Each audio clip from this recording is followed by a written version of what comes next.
আসসালামু আলাইকুম। Brand new ভিডিওতে আপনাদেরকে আবারও স্বাগতম। তো আমার গত ক্লাসে ছিল সরল সহজ সমীকরণের প্রতিস্থাপন পদ্ধতি নিয়ে। তো আজকের ক্লাসে আমি করব যে অপনয়ন পদ্ধতি বা মেথড অফ এলিমিনেশন নিয়ে। তো অপনয়ন পদ্ধতি মানে হচ্ছে যে যোগ অথবা বিয়োগের কাজ, মানে কি দুটি চলক থেকে আমি কি করব, যোগ অথবা বিয়োগ করে যে কোনো একটা চলকের মান আমি বের করব। তো এলিমিনেশন মানে হচ্ছে কি, যে বাদ দেওয়া অথবা এরকম কিছু। তো চলুন আমরা একটা অঙ্কের মাধ্যমে দেখি। যে মনে করেন অঙ্কের ডাক আছে এরকম, যে x minus y equal to 4 এবং x plus y equal to 6। তো চলুন যে এই অঙ্ক থেকে আমরা দেখি। তো আমি কি বলছিলাম, যে এইসব অঙ্কের শুরুতে কি করতে হবে, প্রথমেই আপনার কি করে নিতে হবে, যে সমীকরণগুলো চিহ্নিত করে নিতে হবে। তো আমি দিলাম কি x minus y equal to 4কে দিলাম 1 নং, এবং x plus y equal to 6কে দিলাম 2 নং সমীকরণ। তো এবার আসুন, যে এবার কি অপনয়ন পদ্ধতি কি করতে হবে, যে যে কোনো একটা চলকের মান প্রথমে কি করতে হবে, যোগ অথবা বিয়োগ করে জিরো বানাইতে হবে, বা যেটা বাদ দিতে হবে। তো এখন দেখেন যে কি আছে, যে x minus y equal to 4 আর কি এক্স প্লাস ওয়াই। তাহলে দেখেন যে প্লাস মাইনাস ওয়াই এবং প্লাস ওয়াই যদি আমি কি করি, যোগ করলে কি হবে, মাইনাস ওয়াই আর প্লাস ওয়াই কি হয়ে যাবে, যে বাদ চলে যাবে। তো থাকবে কি, শুধু এক্সের মানটা থাকবে। তো চলুন দেখি যে কি x minus y equal to 4, x plus y equal to 6। তো যদি আমি এটাকে যোগ করি, দেখেন যে যোগ করলে কি থাকে, যে এক্স এবং এক্স হচ্ছে টু এক্স, আর কি মাইনাস ওয়াই আর প্লাস ওয়াই মিলে হচ্ছে কি 0 হয়ে গেছে, এবং কি 6 আর 4 কত হচ্ছে 10। তো এই যে দেখেন কি করতে, এই যে 1 ও 2 এর যোগ করে পাই। ঠিক আছে, যোগ করে এটা পাইলাম যে কি 2x ইকুয়াল টু 10, বা x ইকুয়াল টু 10/2। কারণ কি 2 এই সাইডে আছে গুণ অবস্থায়, ওই সাইডে গেলে কি হবে, ভাগ, ইকুয়াল টু 5। তার মানে x ইকুয়াল টু, তাহলে x ইকুয়াল টু কি, x ইকুয়াল টু 5। তো x ইকুয়াল টু যে 5টা পাইছি, এই মানটা নিয়ে আমি 1 নং অথবা 2 নংয়ে যে কোনোটা বসাইলেই আমি কি পেয়ে যাব, যে y এর মানটা পেয়ে যাব। তো এখন দেখেন যে x ইকুয়াল টু 5টা আমি কি করব, 2 নংয়ে বসাবো, কারণ কি 1 নংয়ে y এর মানটা মাইনাসে আছে, মাইনাসের হ্যাপা পোহাতে না হবে না। তাহলে x minus 5 x equal to 5 equal to 2 নংয়ে বসাই। তাহলে x plus y equal to 6, x এর মান 6 মাইনাস এক্স, এক্সটা এই সাইডে প্লাস ছিল, ওই সাইডে গেলে কি হবে মাইনাস, বা y equal to 6 minus x এর মান কত 5। তাহলে y ইকুয়াল টু 1। তাহলে সুতরাং নির্ণয় সমাধান, যে x y ইকুয়াল টু কি 5, 1। তাহলে এই হচ্ছে অপনয়ন পদ্ধতির অঙ্ক। যে অপনয়ন পদ্ধতি মানে কি, কোনো একটা যোগ অথবা বিয়োগ করে যে কোনো একটা চলকের মান আগে কি করতে হবে, বাদ দিয়ে আরেকটা চলক বের করতে হবে। ঠিক আছে, তো সামনে আরও অপনয়ন পদ্ধতির অঙ্ক করব, যা আশা করি বুঝতে পারবেন। তো চলুন এবার আমরা অপনয়ন পদ্ধতির আরও একটি অঙ্ক করি। তো আমি কি বলছিলাম, যে সময় অঙ্কের ক্ষেত্রে প্রথমে কি করতে হবে, আগে সমীকরণ দিয়ে নেবেন, যে 1 নং এবং 2 নং। তো এবার দেখেন যে ডাকটা কি আছে, যে 2x plus 3y equal to 7, এবং কি 6x minus 7y equal to 5। তো আমি কি বলছিলাম, যে অপনয়ন পদ্ধতির ক্ষেত্রে যে কোনো একটা মানকে কী করতে হবে, শূন্য বানাইতে হবে। কিন্তু এখন দেখেন উপরে আছে 2x, নিচে 6x, এবং কি উপরে আছে প্লাস 3y, নিচে আছে কি মাইনাস 7y। যোগ অথবা বিয়োগ করলে কি 2 থেকে 6 বাদ যায় না, অথবা 3 থেকে 7ও বাদ যায় না। তো এবার দেখেন যে কি করতে হবে। তো আচ্ছা দেখেন আমি ওয়াইটা নিলে কি হবে, যে উপরে আছে কত 3y, নিচে আছে 7y, আর যেখানে এক্সটা নিলে উপরে আছে 2x এবং কি নিচে আছে 6x। আমি যদি উপরের 1 নংকে দেখেন, যদি আমি 3 দ্বারা গুণ করি, তাহলে 3 ইন্টু 2x কত হবে 6x। তাহলে 6x এবং 6x কী হবে, মিলে যাবে, এবং কি বিয়োগ দিলে কি হবে, যে 6x থেকে 6x চলে গেলে 0 থাকবে, তার মানে কি এক্সটা 0 হয়ে যাবে। তার মানে কি এখন আমি কি, আমি 1 নংকে 3 দ্বারা, যে 1 নংকে 3 দ্বারা গুণ করে পাই। যে দেখেন যে 1 নংকে 3 দ্বারা গুণ করলে কি হবে, যে 3 ইন্টু 2, তার মানে কত 6x, প্লাস 3 ইন্টু 3 কত 9y, ইকুয়াল টু 3 ইন্টু 7 মানে কত 21। তো এটা কি আমি পাইলাম, যে 1 নংকে 3 দ্বারা গুণ করে। তো এটাকে দিলাম 3 নং সমীকরণ। তো এবার দেখেন যে 3 নং সমীকরণ এবং কি 2 নং সমীকরণের মাঝে কাজ করতে হবে, যে 6x এবং 6x মিলে গেছে, তার মানে কি এটা থেকে এটা বাদ দিলে কি থাকবে, যে 0 থেকে যাবে, যে এক্সটা বাদ হয়ে যাবে, এবং কি y এর মানটা আমি পেয়ে যাব। তো এবার দেখেন যে 3 নং এবং 2 নং এর মাঝখানে কাজ করি, তাহলে দেখেন যে 3 নং থেকে 3 বিয়োগ কত 2, মানে 3 বিয়োগ 2 মানে কি 3 নং থেকে 2 নং বিয়োগ করে পাই, এটা হচ্ছে বিয়োগ, যে বিয়োগ।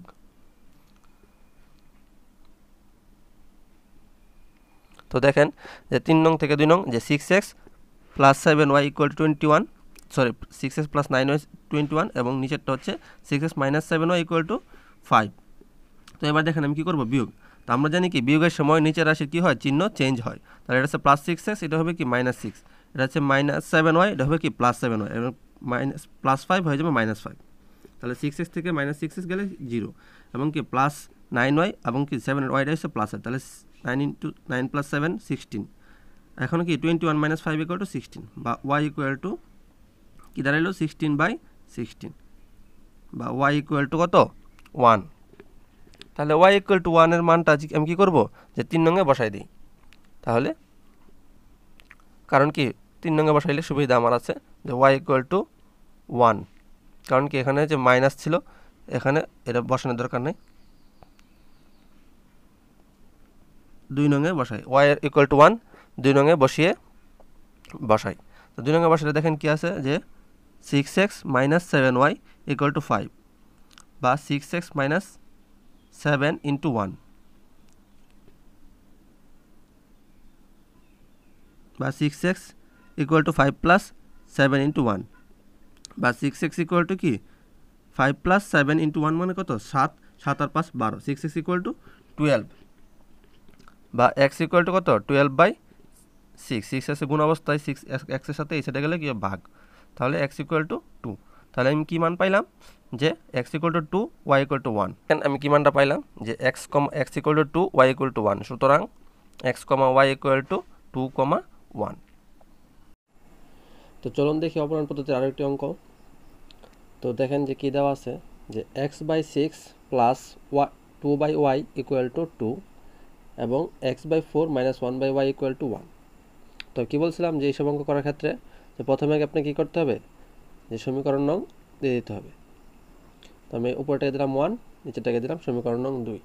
তো এখন দেখেন আমি কি বলছিলাম, অপূরণ পদ্ধতি মানে কি, যে যোগ অথবা বিয়োগের মাধ্যমে x অথবা y যে কোনো একটাকে বাদ দিতে হবে। তো এখন দেখেন এখানে আছে x/6, এখানে আছে x/4, তাহলে যোগ অথবা বিয়োগ করলে কি বাদ যায় না। এখানে আছে কত 2/y, এখানে আছে 1/y, এটাও যায় না। তো কী করতে হবে, এরকম মানে ম্যাচিং করে নিতে হবে, যেন কি যোগ বিয়োগ করলে একটা এটাকে চলে যায়। তো এখন দেখেন এখানে আছে 2 নং সমীকরণে দেখেন আছে কত 1/y।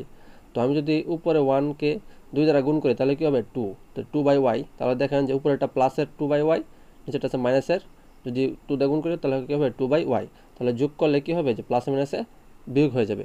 তো এখন আমরা কী করবো, আগে যে কী করি 2 নংকে 2 দ্বারা গুণ করে দিই। তাহলে কি লিখব, যে 2 নংকে 2 দ্বারা গুণ করে পাই। তো 2 নংকে 2 দ্বারা গুণ করে পাই, দেখেন যে কি আসে, তার মানে কি 2 into x/4 minus 2 into 1/y equal to 1 into 2। তাহলে দেখেন তাহলে কি আসে x/2 minus 2/y equal to 2। উপরে 2 আর নিচের 4 কাটাকাটি করলাম, 2 একে 2, এখানে কাটাকাটি যায় না, এবং 2, তাহলে এটাকে দিলাম কত 3 নং সমীকরণ। তো এখন দেখেন যে এই যে এখানে 2/y আছে, এখানে কত 2/y আছে, তাহলে যদি যোগ করি প্লাস আর মাইনাসে কি বিয়োগ যাবে।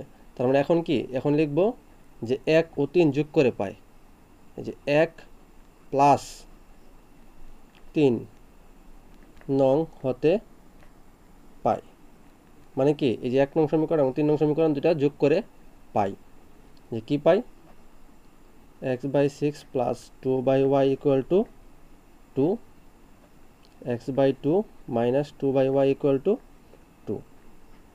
তো এখন দেখেন এই যে যোগ করে, তো যোগ করে কি পাই x/6 প্লাস x/2, এখানে প্লাস মাইনাসে 0 হয়ে গেছে, এবং 2 প্লাস 2 কত 4। তো এখন দেখেন যে 6 আর 2 হলো কত 6, তাহলে x plus 3x equal to কত 4, বা 3x আর x কত হচ্ছে 4x ইকুয়াল টু কত 4 ইন্টু 6, এখানে নিচে আছে ওই সাইডে গেলে কী হবে গুণ হবে, তাহলে এক্স ইকুয়াল টু 4 ইন্টু 6/4, তাহলে 4 4 কাটাকাটি যায়, তাহলে এক্স ইকুয়াল কত থাকে, এক্স ইকুয়াল টু 6, তাহলে এক্স ইকুয়াল কত রয়ে গেল, এক্স ইকুয়াল টু রয়ে গেল 6। তো এখন দেখেন যে এক্সের মানটা যদি আমি এখানে বসাই, যদি 3 নঙ্গে বসাই, 3 নঙ্গে বসালে দেখেন যে ওয়ার আগে কি আছে, মাইনাস আছে, তো মাইনাসের একটা হাঙ্গামা হবে। তো এক্সের মানটা আমি কী করবো, যে 1 নঙ্গে বসাই দেবো, কারণ এখানে কি দুইটাই প্লাস আছে, তাহলে আমার বিয়োগের হ্যাপাটা পোহাইতে হবে না।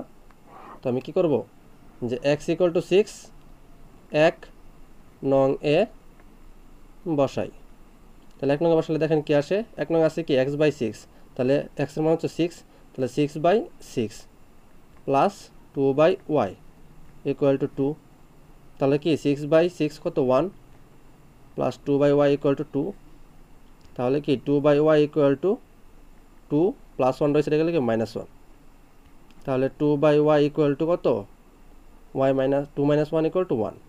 তাহলে যদি আর গুণন করি, তাহলে y ইকুয়াল টু 1 এর নিচে মনে মনে একটা 1 আছে, 2 × 1 ইকুয়াল টু 2, তাহলে সুতরাং y ইকুয়াল টু 2। তাহলে সুতরাং নির্ণয় সমাধান x, y ইকুয়াল টু 6, 2। আশা করি বুঝতে কোনো অসুবিধা নাই। তো দেখুন যে এখন কি আছে, যে 3x - 2y ইকুয়াল টু 5 এবং 2x + 3y ইকুয়াল টু 12। তো আগে আমরা কি করি, বিসমিল্লাহ বলে আগে সমীকরণ দিয়ে দিই 1 ও 2। তো এবার দেখেন যে কী বলছিলাম, যে মিলাইতে হবে যেন একটা বিয়োগ যায়। এখন 3x - 2y, এখন আছে কত 2x + 3y, দেখেন কোনোটাই মিলে না। তো এখন আবার এরকম যে আমি যদি 1 নংকে কিছু দ্বারা গুণ করি, তাহলে এটার সাথে মিলে না। মনে করেন এখানে আছে 3 2 2 3, কোনো কিছুতেই মিলে না। তো দেখেন যদি আমি, এটা আছে মাইনাসের, এটা আছে প্লাসের, y এর উপরে এটা আছে মাইনাসের, এটা আছে প্লাসের, উপরে আছে 2, নিচে আছে 3। তো এখন দেখেন আমি যদি 1 নংকে 3 দ্বারা গুণ করি, তাহলে কি হবে 3 × 2, 3 × 2 ইকুয়াল টু কত হবে 6 হবে। আবার যদি আমি 2 নংকে 2 দ্বারা গুণ করি, তাহলে 3 × 2 ইকুয়াল টু 6 হবে। তাহলে দেখেন যে 6y এবং 6y যোগ করলে কি হবে, যে প্লাসে মাইনাসে 0 হয়ে যাবে।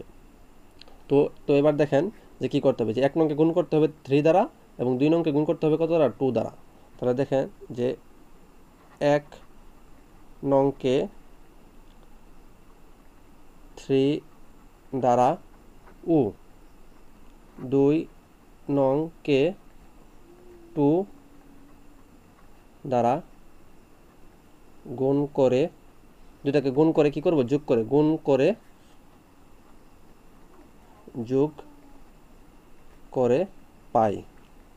তাহলে দেখেন যে 1 নংকে যদি 3 দ্বারা গুণ করি, তাহলে কি হবে, যে 3 × 3 কত 9x minus 3 × 2 6y equal to 3 × 5 15।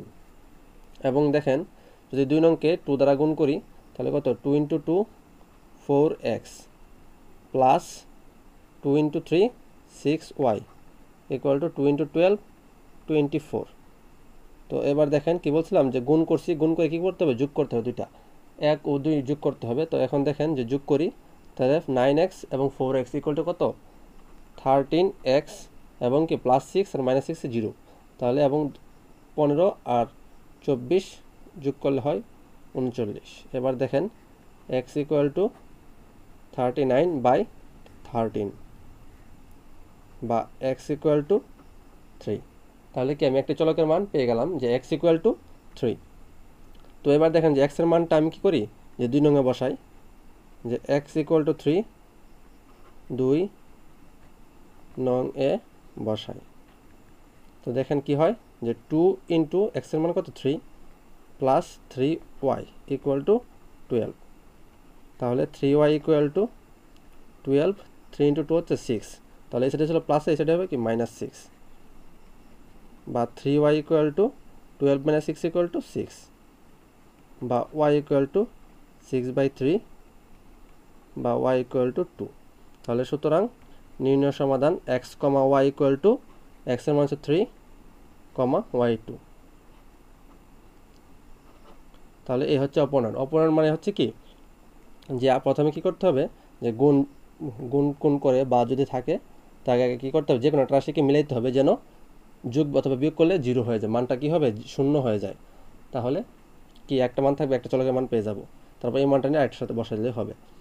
তো অপূর্ণায়ন পদ্ধতিগুলো বাসায় প্র্যাকটিস করতে থাকুন। উপর পদ্ধতির অঙ্ক যে এসএসসিতে তো আসেই, এবং মাঝে মাঝে চাকরির পরীক্ষাও আসতে পারে। তো বাসায় প্র্যাকটিস করতে থাকুন, এবং কোনো সমস্যা থাকলে কমেন্ট বক্সে জানান। আসসালামু আলাইকুম, ধন্যবাদ।